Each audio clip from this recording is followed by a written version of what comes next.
On the walls, there is an unequivocal mission statement.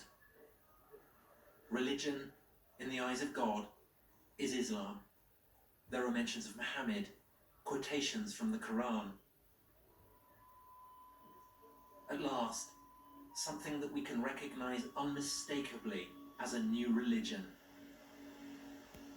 There's a sense here of something new coming into being.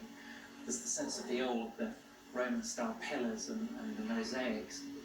And yet, this is clearly not Roman, this is clearly not Christian. This is the beginning of something very, very potent, a harbinger of a spectacular future.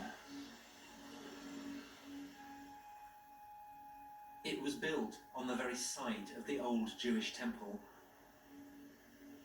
Down here, the foundation stone of the world, the very junction of heaven and earth.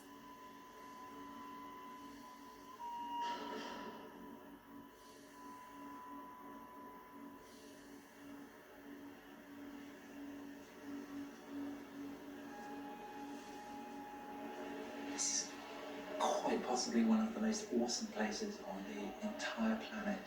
It is deeply, deeply holy, not to one but to two great religions.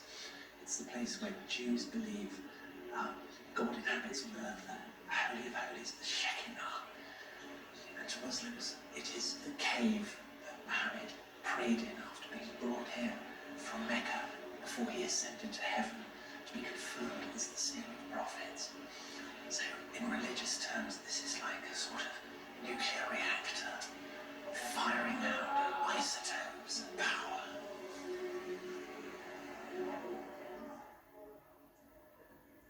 It's certainly a very grand statement that we Muslims have superseded you Jews, and we have superseded you Christians by being filled with inscriptions directed against Christian Trinitarian beliefs.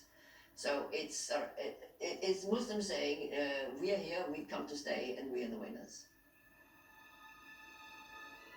Abdul Malik now rules his empire as the deputy of God, just as the Christian Roman emperors had done.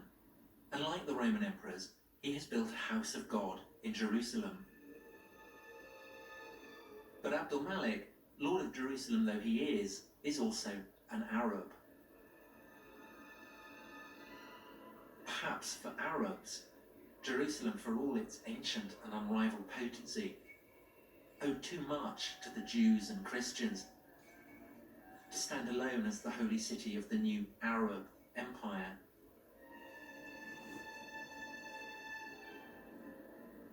A poet at Abdul Malik's court describes him as the lord of two houses sacred to God, one in Jerusalem and one, well, he doesn't say where it is.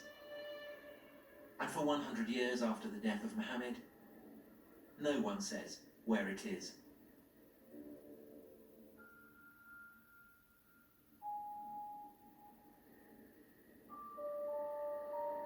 All sources go on calling it a place in the desert. It's a sanctuary in the desert, without giving it a name. And at some point, this sanctuary must have been fixed at Mecca, in the middle of the desert. But why? The truth of the matter is we don't know what was the true religion of the first Arab conquerors.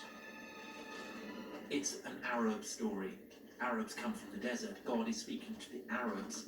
They don't want Jews or Christians having any influence on Muhammad.